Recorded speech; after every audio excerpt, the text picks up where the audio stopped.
Santana, formada em técnica de enfermagem, mãe do Miguel, detesta a falsidade e adora passar bons momentos com a família. A Marília Nascimento está aqui com a gente para compartilhar sua história.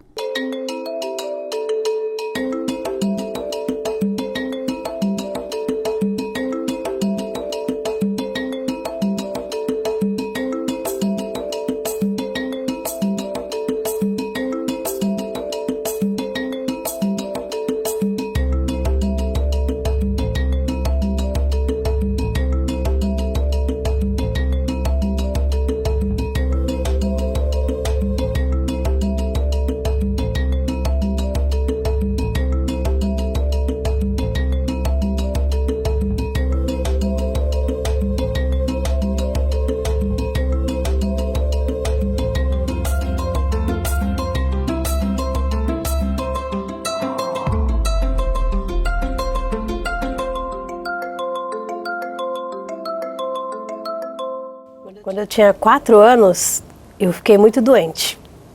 Aí eu fui para o hospital, né, fui lá para o Emílio Ribas, foi feita toda uma investigação para ver o que eu tinha, e aí descobriu que eu estava com HIV. A transmissão vertical do HIV, quando a criança corre o risco de ser infectada pela gestante, pode acontecer em 3 situações: na gestação, no parto ou na amamentação. Atualmente, as chances de passar HIV da mãe para o filho são infinitamente menores porque nós temos os antirretrovirais, os medicamentos que combatem o HIV no corpo humano. Adesão ao tratamento, carga viral indetectável e cuidados na hora do parto evitam que a transmissão aconteça.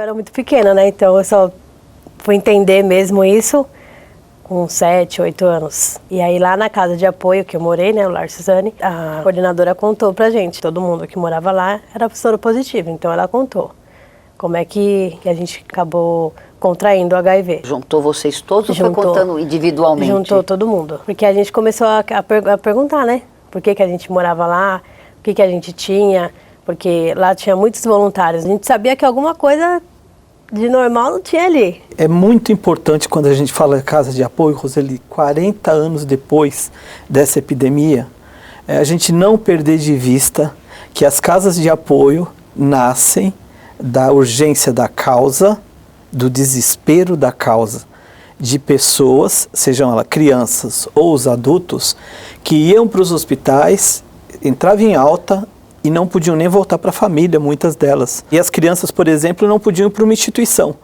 outra instituição de que acolhiam crianças, porque iam contaminar, era essa palavra, contaminar as crianças e os funcionários. E o Padre Valeriano fundou ali na paróquia Nossa Senhora de Fátima a Siloé em 94, casa para criança com HIV, o Lar Suzane e a Vila Vitória. As 2 casas primeiras para crianças e depois a Vila Vitória para as crianças que faziam 18 anos e que não tinham como sair da casa, porque é inclusive uma exigência legal, né, de que não fiquem crianças com adultos ou com adultos jovens. Quando a gente ia na missa de domingo, o Padre Valeriano, muita gente comentava na missa: eu ajudo, eu sou voluntário lá da casa das crianças que têm HIV, não sei o quê. Algumas pessoas falavam que tinha AIDS, então a gente começou a ficar meio, o que era isso? E por que a gente tomava remédio todo dia, né? Foi a parte mais difícil, assim, todo dia ter que tomar o remédio e não saber o porquê estava tomando, né? O que você perguntava?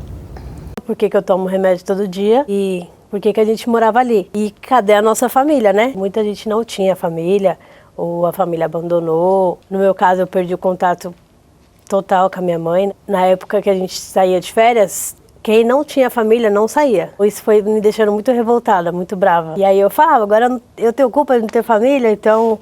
Aí o Valeriano começou a mudar o pensamento e começou a liberar a gente para sair com voluntários, com funcionários da casa. O que aconteceu que você perdeu o contato com a sua família? A minha mãe, ela era usuária de drogas. Depois que eu fui lá pro Lar Suzane, ele perdeu o contato. Não sei o que aconteceu. Meu pai também não conheço. E eu acabei conhecendo ela com 18 anos. Meu contato com ela foi 5 anos, antes de ela morrer, né? Foi sensacional. Só que ela não soube me explicar o que aconteceu. Ela também não soube falar. A gente só viveu, né, os momentos bons. Como é que era o dia a dia na casa de apoio, Marília? Não era um internato, não era um abrigo, que as crianças coitadinhas, não. Nunca existiu isso. O Valeriano nunca deixou transparecer que a gente era coitadinho, para as pessoas terem pena, dó da gente. A gente era uma família. Eu falo para hoje que minha família são eles, né? Eu tenho contato com todos eles. muitos já se foram. A gente tomava café da manhã, ia para a escola, almoçava, ia passear, tinha vários passeios, várias festas para ir. Passeios de escola, ele nunca deixou a gente de fora, sempre incluindo a gente. Quando te perguntavam na escola onde você morava, quando te perguntavam na escola quem eram seus pais, o que você dizia? Eu falava que eu morava numa casa de apoio. Não para todo mundo, né? Eu falava para as mais próximas, as amigas mais próximas. Porque às vezes tinha trabalho de escola e elas iam lá. Nossa, um monte de criança aqui. A casa dela é desse tamanho, né? Que era muito grande lá. E aí a gente acabou contando, né? A própria mãe, pai deles, acabou se envolvendo com a casa. Todo passeio que tinha, eles me incluíam. Às vezes não dava para o padre mandar a gente. A mãe de alguma amiga fazia questão de eu ir, sabe?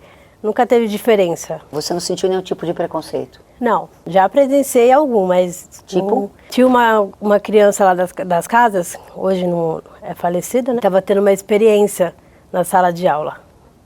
E aí tinha que colocar vários papéis picados com água dentro do liquidificador. E aí a professora falou, né? Você pode começar? E aí essa pessoa começou a colocar lá a mão dentro do liquidificador, mexer e tal. Quando ele acabou, a professora chamou um outro aluno para poder continuar. E o aluno falou, eu não vou. Ela falou, por que você não vai vir? E aí o menino falou, porque ele é soropositivo, ele tem HIV. Acabou com a aula e eu, pequena, né, nem 10 anos eu não tinha, não sabia também o que fazer, fiquei quieta. Aí passou uma semana, o que aconteceu? Esse menino começou a ficar doente, lá na casa. E aí a tia perguntou para mim, Marília, aconteceu alguma coisa na escola? Aí eu falei, não, que eu lembre não. Ela falou, mas na escola não aconteceu nada? Porque ele não quer comer, ele não quer falar, ele começou, né, entrou numa depressão profunda. Deprimiu, claro. Aí eu lembrei. Eu falei, aconteceu isso, mas você vê, a gente tão ingênuo, não sabia que isso poderia ser tão grave. E aí eu contei. Aí a tia foi lá na escola, comprou aquela briga enorme, e eles sempre respeitaram muito o Valeriano lá. O Valeriano foi lá também, brigou com unhas e dentes. Explicou, né? Falta informação até hoje, não falta? Falta até hoje. E aí ele acabou se entregando, né? Acabou falecendo por conta da depressão também, né? Marília, todos os adolescentes que a gente está conversando, que viraram jovens, me falam bastante da dificuldade de tomar medicação. Sim. Você passou por isso? Passei. Não são só rosas. Se eu falar pra você, é muito fácil lidar, nossa, tira de letra. Não, mentira. Sempre tem uma tempestade. Quando eu tinha 12 anos, eu fiquei nessa fase rebelde. Falava que as medicações me davam muito efeito colateral, eu passava mal, minha barriga doía muito. E aí, na minha cabeça, a tia não acreditava. E a tia falava, é assim mesmo, tem que tomar. Se você não tomar, você vai morrer. E aí, o que eu fiz? Escondia tudo embaixo do travesseiro, os comprimidos. Um monte. Acho que eu fiquei fazendo isso um mês. Ela foi trocar a roupa de cama, encontrou embaixo do travesseiro um monte de comprimido. A adolescência é uma época onde eles questionam tudo. Questionam especialmente coisas rígidas, como tratamento, como tomar antirretroviral. Quando uma pessoa se infectou com HIV, está em tratamento com os remédios que combatem o efeito do vírus em seu organismo e interrompe este tratamento, o vírus pode se tornar resistente no corpo desta pessoa. A pessoa tem que voltar ao médico, que prescreverá a mesma medicação por um período e indicará o exame de genotipagem para ver se essa pessoa continuará com a medicação que usava ou se receberá uma outra prescrição de antirretrovirais para que permaneça com seu sistema imunológico saudável. Foi uma fase rebelde, que eu não queria aceitar, eu fiquei muito brava porque todo mundo tinha família e eu não. E aí depois ela me explicou que eu tinha que tomar, porque senão eu ia ficar doente, eu ia, né, ficar internada e eu que ia acabar comigo mesma, né? Então eu resolvi voltar a tomar, ele trocou toda a minha medicação, né, o médico. E aí desde então nunca mais eu parei, nunca... Foi uma fase mesmo. Você vivenciou uma época de casas de apoio que muitas crianças morreram. Sim. Como é que era isso para você? É difícil até hoje. Tem 4 anos que eu perdi um colega lá da casa também. E eu que ajudei ele desde o dia que ele veio me pedir ajuda. Ele também se envolveu com drogas. E aí quando ele enxergou que tava ficando ruim o negócio pra ele, né? Tava ficando feio, ele pediu ajuda, só que já era tarde. E aí eu levei ele até o Rubens, né? Falei, Rubens, ele precisa de ajuda, a gente tem que tirar ele da rua. Ele chegou a ficar na rua. Ele tava com bolsa de colossomia, pegou toxoplasmose. E eu ajudei ele até o final, pensa. Ele morou comigo lá no outro abrigo, quando eu tinha 4 anos. Ele com 24 anos me pedindo ajuda. Eu vejo ele morrer. Então, assim, é bem triste. Mas Como é que vocês lidavam com as perdas lá? Bom, gente, o padre ajudava, né? Ele sempre apoiou a gente, nunca escondeu nada da gente, nunca. Até mesmo quando a gente estava de férias, uma das crianças lá também veio a falecer, ele avisou a gente, não deixou a gente, né, fora de nada. Mas é bem complicado, né? Porque é como se fosse irmão mesmo. É a nossa família, né? Então são pessoas que a gente gosta muito, é bem complicado, bem difícil. Para a cidade ou o estado receberem a certificação de eliminação da transmissão vertical concedida pelo Ministério da Saúde, eles devem atender a uma série de critérios estabelecidos pela Organização Mundial da Saúde. Esses critérios incluem a qualidade dos programas e serviços da saúde, da vigilância epidemiológica, entre outros. Um ponto importante é que nos últimos 2 anos, mais de 95% das gestantes que vivem no município ou no estado devam ter realizado pelo menos 4 consultas de pré-natal e um teste de HIV. Outro indicador é que pelo menos 95% das gestantes vivendo com HIV estejam em uso de terapia antirretroviral. No Brasil, até o ano de 2023, 2 estados, São Paulo e Paraná, e 36 cidades receberam a certificação de eliminação da transmissão vertical. São Paulo foi a primeira metrópole da América Latina a realizar este feito. Na Bahia, Vitória da Conquista, no Rio de Janeiro, Barra Mansa, em Minas Gerais, 7 Lagoas, em Rondônia, Ji-Paraná, no Rio Grande do Sul, Bento Gonçalves, entre outras cidades, também receberam este certificado, que é tão importante para a saúde das crianças no mundo. Bom, aí a Marília, bonitona, gente boa, fala bem, tem um sorriso lindo, começou a namorar. Sim. A gente começa a namorar, né? E aí? Foi o primeiro, o pai do Miguel. Quando eu engravidei, eu não namorava. Eu tinha um parceiro, acabei engravidando. Não, contei. Por que você não contou? Eu tinha medo, assim, só que eu sempre fui indetectável. Então eu não tinha aquela coisa de falar, ai meu Deus, e agora? Eu passei pra ele, ele nem sabe que ele tem. Quem vive com HIV quando toma medicação sem interromper o tratamento torna-se indetectável. Essa informação acontece depois da realização de um teste laboratorial orientado pelo médico. Segundo estudos comprovados cientificamente, ao tornar-se indetectável, a pessoa com HIV não transmitirá o vírus em relações sexuais sem proteção. É um conceito conhecido como I igual a I. Indetectável é igual a intransmissível. Estudos demonstram também o baixo risco de transmissão vertical do vírus das mulheres para seus filhos durante a gestação e o parto, quando a gestante usa continuamente a medicação que combate os efeitos do HIV no organismo humano. E aí eu não fiquei com aquele negócio, falei, e agora o que eu faço, não sei o quê?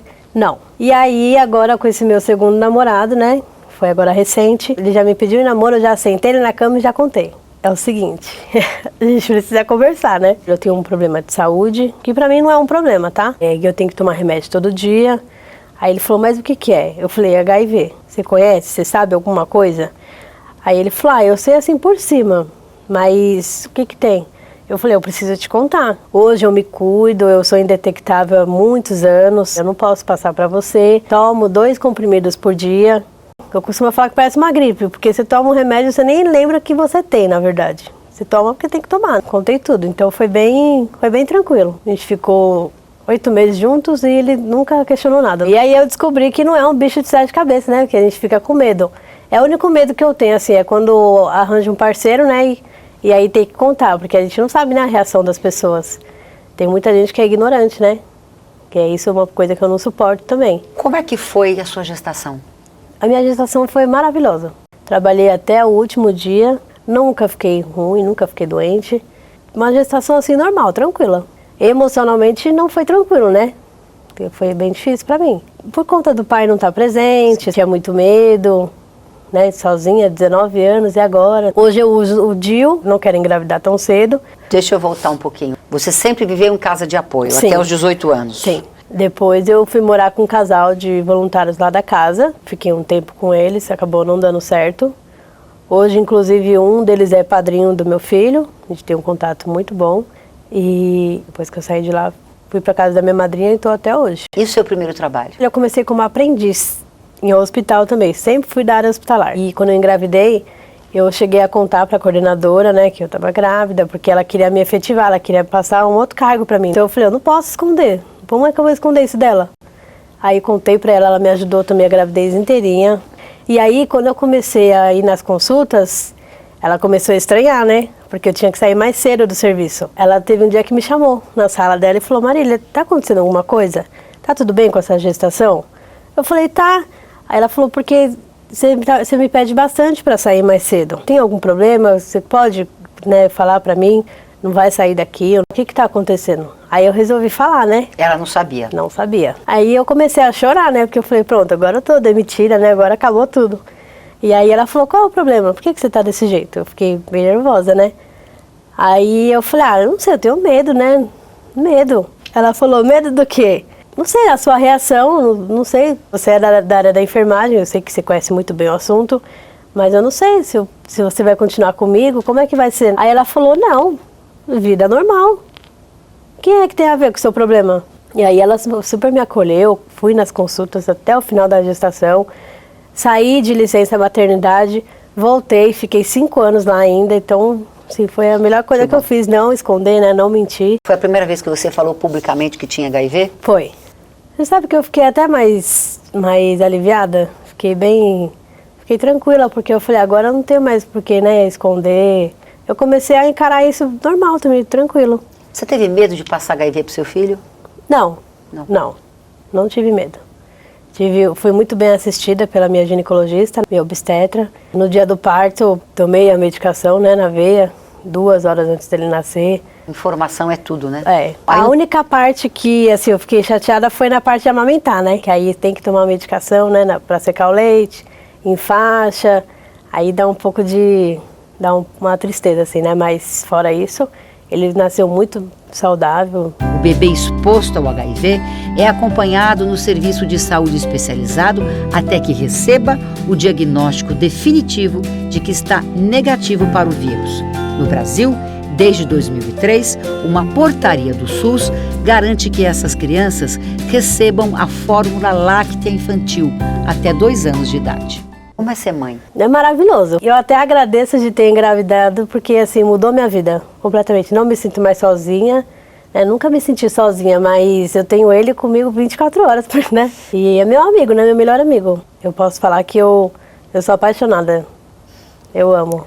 Você conversou já de HIV com seu filho? Não. Inclusive ele veio tomando os remédios, né? E aí teve um dia que ele perguntou, mãe, por que você toma remédio assim? Todo dia tem que tomar remédio. E aí eu falei, porque a mamãe tem que tomar, todo mundo tem que tomar, não tem? Aí ele, não, a minha avó não toma, ele é muito inteligente. Quantos anos tem seu filho? Tem 9 anos. Eu acho que ele é muito novo, eu não sei se ele entenderia. Minha madrinha mesmo falou, espera mais um pouco, filha, porque ele é muito novo, né, ele não vai entender. E aí eu acabei falando que é igual gripe, tá gripado, não tem que tomar todo dia um remédio? Tá, a mamãe é igual. E aí ele falou, então eu posso tomar junto com você?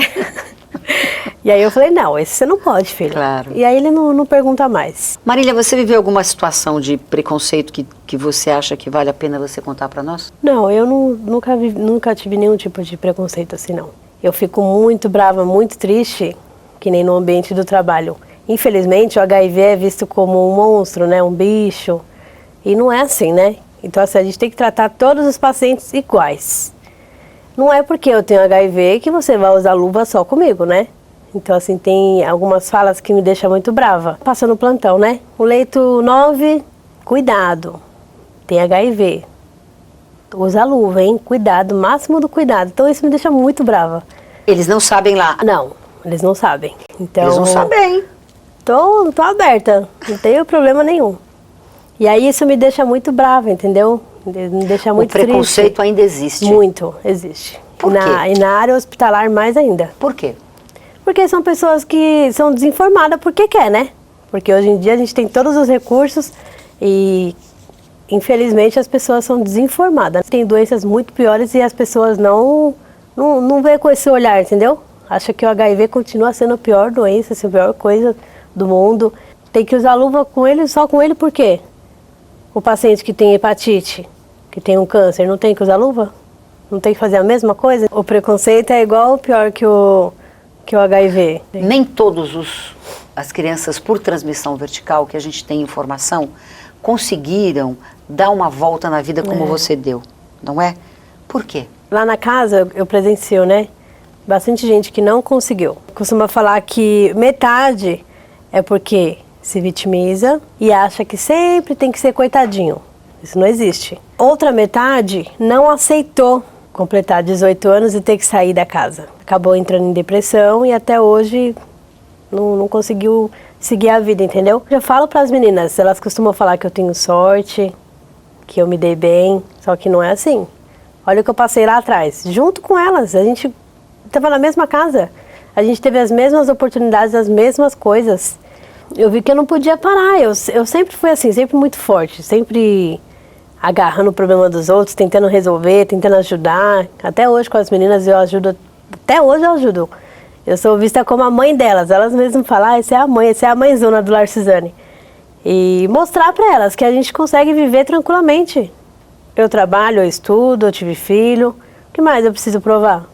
E eu nunca deixei a peteca cair, nunca desanimei. Sempre vou para cima, sempre encarando as coisas. Às vezes eu fico até pensando, de onde eu tirei tanta força? Porque não é fácil, né? Minha madrinha me ajuda muito.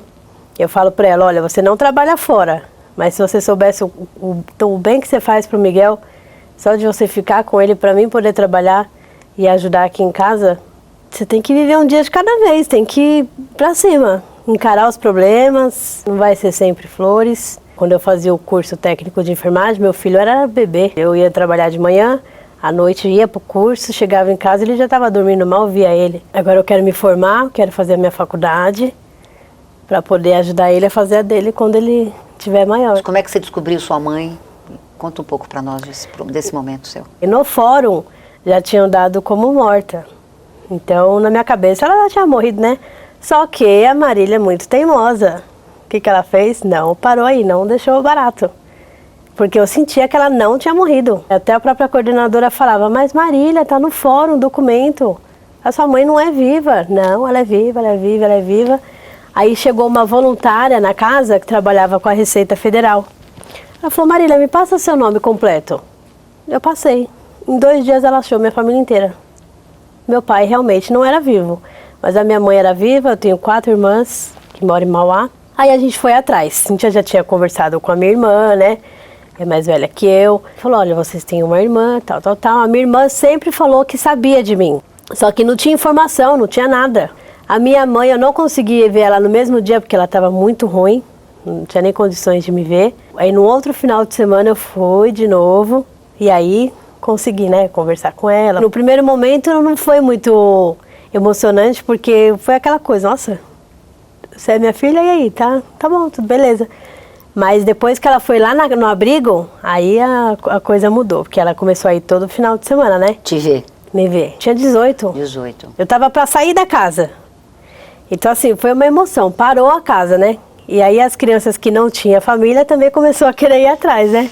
Foi uma beleza. Eu até falei, pode até passar na TV, viu, essa história. Porque dá um livro, viu? Dá um livro. A gente começou a ficar bem assim, grudadas, quando eu comecei a ir pra casa dela. Porque lá no abrigo, a gente, na verdade, teve que construir, né?